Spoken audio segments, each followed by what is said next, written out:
Takadosh, Boker Or, Bekiim Bahalacha 5, day 11. This is Siman 32. This is going to be day 11. Chadashim Mikarov Bau, Halacha Lamed Bet 32. Recently, some enterprising individuals developed a new, quick, and easy method of writing Torah scrolls and Megillah scrolls. They print silk-screen stencils of each column of the desired scroll, lay the stencil on top of the parchment. After pouring the ink on the screen, they spread the ink back and forth until it fills the spaces of the stencil. In this way, all the letters of the column appear to have been written perfectly on the parchment. The developers of the system claim to have the backing of the leading Torah scholar. Despite the scholar's backing, the consensus of all contemporary poskim is that this method is totally unacceptable. In fact, since the poskim ruled that the sacred scroll cannot be printed using a printing press, it is obvious that this method is even less acceptable. The Talmud Yerushalmi says that clearly that if someone creates letters by dripping or pouring in ink onto a parchment, it is not considered an act of writing and is not kosher. Besides, each of Hashem's name in Torah scroll must be written individually and with specific intentions for the sake of the sanctity of the name of Hashem. A Torah scroll created with a silk screen method was brought to the Melanie Shalom for this inspection. He discovered the entire columns of the scroll were not matching the lines that are scored onto the parchment before writing on it. He and other contemporary poskim issued a strict warning about anyone who applies a silk screen method is guilty of causing others to sin. Any blessing recited in such a Torah is bracha levatala also, and the congregation fails to fulfill their obligation of doing the Kriyat Torah also as well. Okay, in this light of this, it's obvious that one may not place a stencil of Hebrew letters on a parchment and pour ink into the space to create a letter, even if this is done on one letter at a time. It is not kosher since this is not considered an act of writing. Okay, look at 26 on the bottom. The Rishon LeZion should respond to the effect on the 5th of Kislev. Rabbi Yosef Shalom followed suit on the 21st of Kislev, asserting that this method is not considered halachic writing. Besides the problem of God's names and not being properly sanctified, they accuse the rabbi who encouraged this method, those who create scrolls using this method, and those who offer the scrolls of causing Jews to sin. So it's a big problem. The Rav Osner also issued a proclamation ruling that these scrolls are not kosher. That anyone who purchased such a scroll, they could demand the money back. He added these scrolls may not be used at all, not even as private study textbooks, especially since an average person cannot distinguish between that and a kosher Torah scroll. The Kud Yosef also testified that the booklet was sent to him defending the use of this method. After research on the subject, he rejected all those arguments and upheld the ruling that it is not kosher.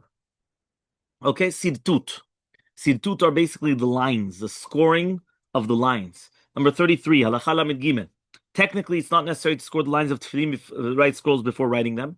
Even if the lines are not written perfectly straight, it does not matter since the scrolls are inserted in the housings and sewn up. Their purpose is not for reading. It is necessary to score just the top line, since it's always forbidden to write verses or even 3 verses without the sirtut at the top. Right, top of the line has been first scored. Once the top line of the tefillin has been scored, however, the scribe can write the following lines using the top line as a guide to keep his writing basically straight. That means basically you don't have to do it every single line, the scoring, but nowadays they do it, but again, you don't really need to.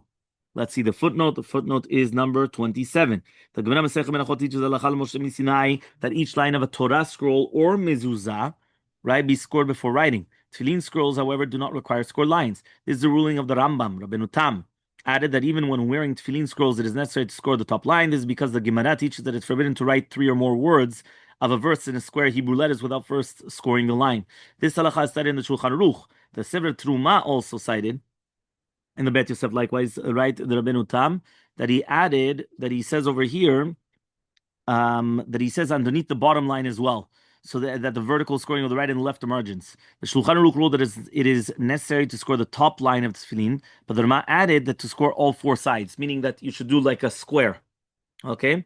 The Levush explained that we score all 4 sides in order to ensure the writing will appear neat and orderly to beautify the mitzvah. This fits in well with the comment also of Rabbi Menachem HaMeiri, that the rule forbidding us from writing 3 words without a verse is not halachal Moshe Sinai, but rather wants the student to maintain the quality of our sacred writings. Rav Zalman also wrote that as rabbinical requirements, hilacha brura. What about if none of the lines were scored, meaning that they didn't do any sirtut whatsoever? Remember, the sirtut is the pressing in. It looks like underlines, right? That's what it is. So he says the Mishnah Berurah explained that in the name of Gaon Vilna, according to Shulchan Aruch, if one failed to do so, they are still kosher. The Kol Yaakov likewise does from Rav Zalman also the same thing. It's still kosher. Rabbi Kiva also stated that it written without scoring each line is not kosher. That's to do with the mezuzah, but tefillin are still kosher. So Kol Yaakov related an incident that took place in Baghdad where a scribe wrote several sets of tefillin without scoring any lines at all. It was brought before the Ben Ish Chai, and he said that it was kosher. Yalkut Yosef ruled that although there are poskim who ruled otherwise, he says we can rely upon those poskim and say that it's still going to be kosher. The Halacha concluded a lengthy discussion saying that those scrolls are kosher, but he added that one should now score the top line, even though it's already been written. If the other sides were not scored, right, he says the scroll is certainly kosher, although the custom in our times is to score each of the lines. Mishnah added that even if the scribe did not write the lines straight due to lack of scoring, the scroll is kosher. If each line is scored but the right and left margins are not, it's still kosher. In fact, the Bahalacha added that even a mezuzah written without the right and left is going to be kosher. Nevertheless, Piskei Teshuvot brought down the Mishnat Sofer that it is best to score the margins at this time, even though the scroll was already written.